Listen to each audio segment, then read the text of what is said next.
Selamat pagi saudara-saudara yang dikasihi Tuhan.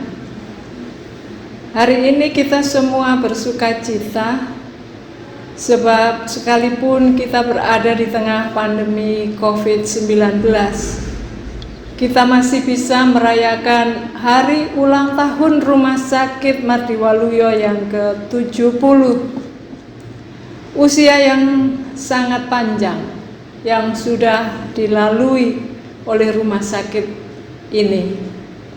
Saudara yang dikasihi Tuhan, tema untuk renungan hari ini adalah sabar, tekun, dan lakukan yang terbaik. Terambil dari kitab Ibrani pasal 10 ayat yang ke-36 yang berbunyi demikian. Sebab kamu memerlukan ketekunan supaya sesudah kamu melakukan kehendak Allah, kamu memperoleh apa yang dijanjikan itu. Saudara-saudara yang dikasihi Tuhan, pernahkah saudara merenungi mengapa perayaan hari ulang tahun ini selalu kita lakukan? Bahkan banyak orang lain juga senang merayakan hari ulang tahunnya. Di dalam perayaan hari ulang tahun, kita semua mengenang peristiwa yang bersejarah. Bahkan dalam ulang tahun rumah sakit selalu ditayangkan video tentang perjalanan rumah sakit kita dari tahun ke tahun. Belajar dari sejarah adalah sesuatu yang penting, sebab mempelajari sejarah sama dengan mengenal diri sendiri. Sebaliknya, melupakan sejarah sama saja dengan orang yang menderita hilang ingatan. Sejarah merupakan petunjuk tentang siapa manusia itu sebenarnya.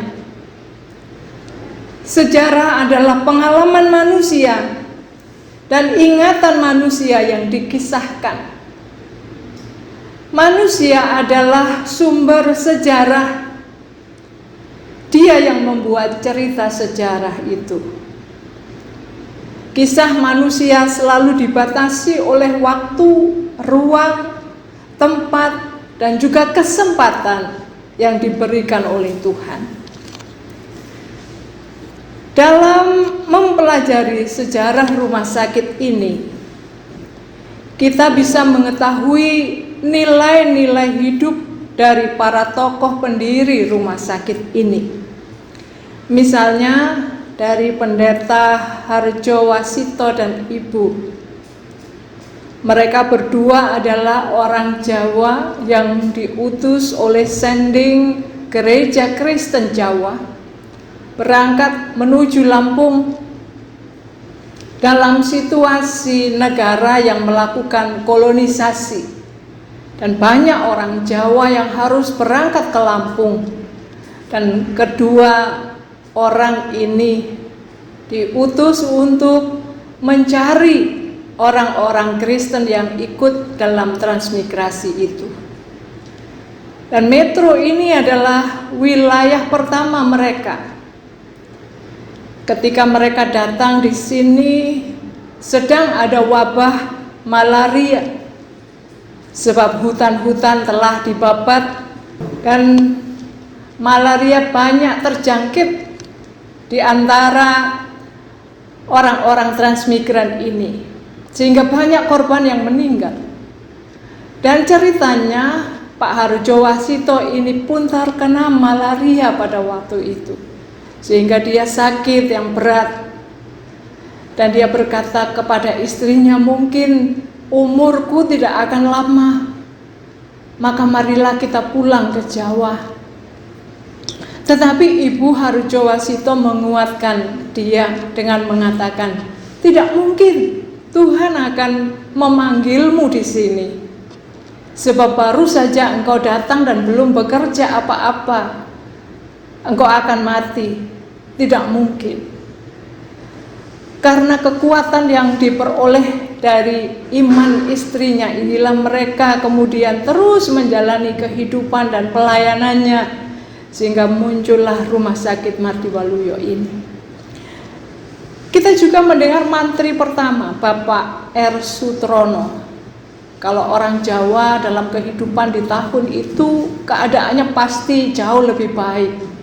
Tetapi karena panggilan imannya, Mbah Trono mau pindah dari Jawa mengikuti Pak Harjowasito. Dia bertanya, "Pak, nanti saya di sana makan apa?" Lalu Pak Harjo bilang, "Kalau aku makan, ya kamu makan, Dek. Kalau aku tidak makan, kamu tidak makan."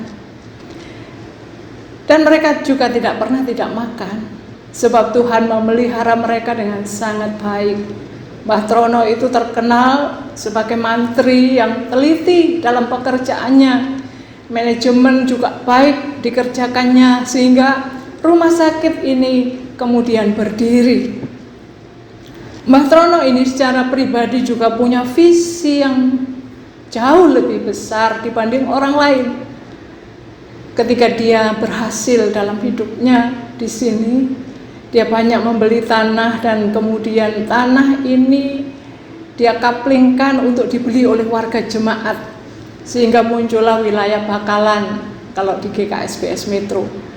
Di situ banyak orang Kristen tinggal berdampingan satu dengan yang lain, sehingga menjadi komunitas yang kuat. Demikian juga dengan di Bandar Jaya. Jadi atas jerih lelahnya, maka orang-orang Kristen bisa bertumbuh di kota ini.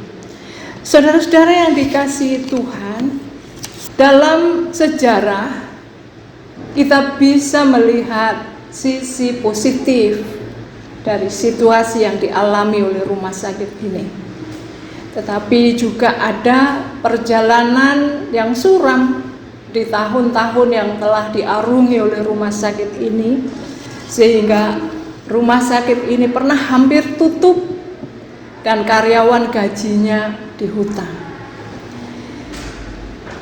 Saudara yang dikasihi Tuhan, kita semua dipanggil untuk belajar mengembangkan hal-hal positif yang dimiliki oleh rumah sakit ini.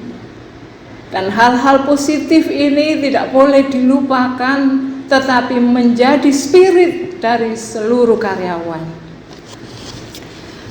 Belajar dari sejarah bukan hanya milik kita, tetapi bangsa Israel jauh sebelumnya juga diminta Tuhan untuk selalu belajar dari sejarah. Belajar dari bangsa Israel yang berjalan dari tanah Mesir menuju tanah perjanjian, mengajar kepada kita bahwa Allah itu sangat mengasihi umatnya. Tuhan tidak menginginkan orang Israel berada dalam penindasan selama-lamanya. Tuhan mengatakan kepada Musa, "Aku telah mendengar ratap tangis orang Israel dan aku mengutus kamu untuk membawa mereka keluar dari tanah Mesir."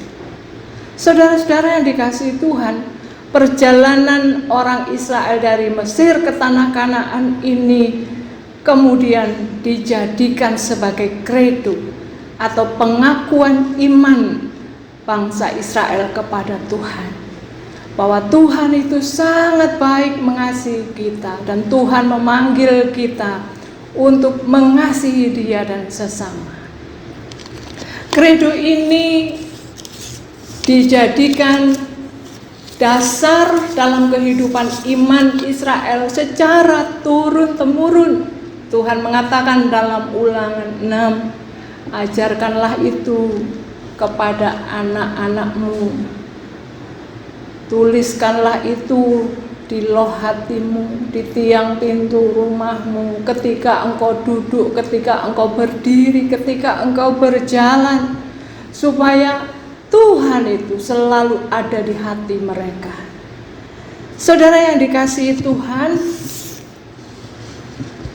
Apa yang dialami oleh bangsa Israel ini juga meneguhkan perjalanan orang Israel selanjutnya.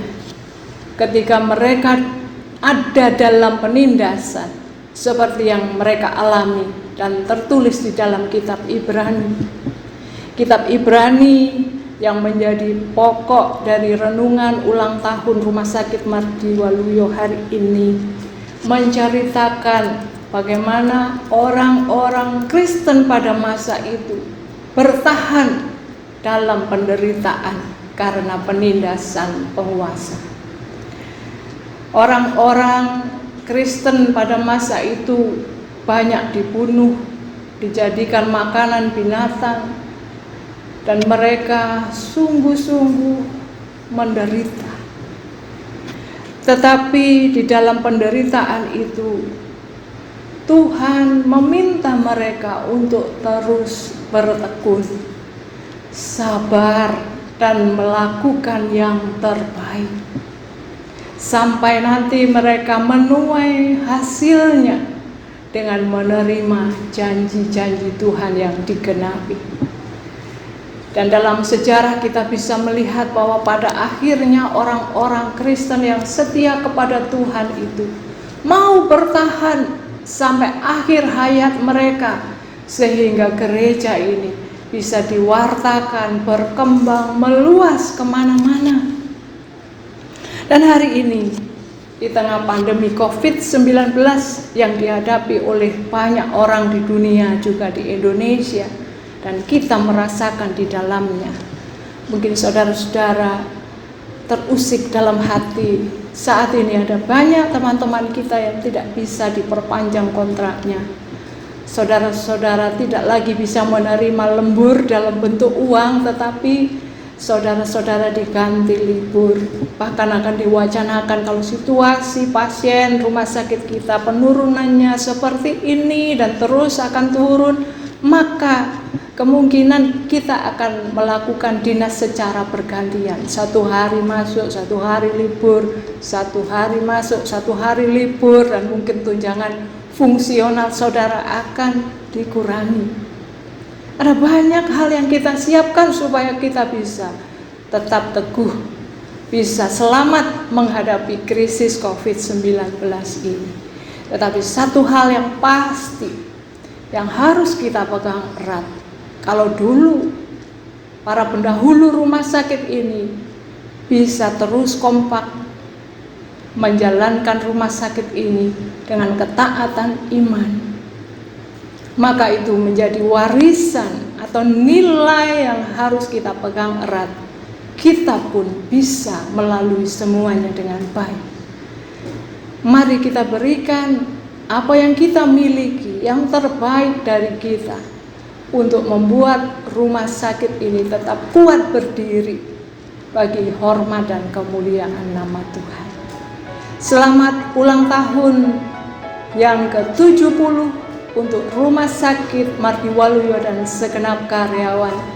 Tuhan memberkati kita. Amin.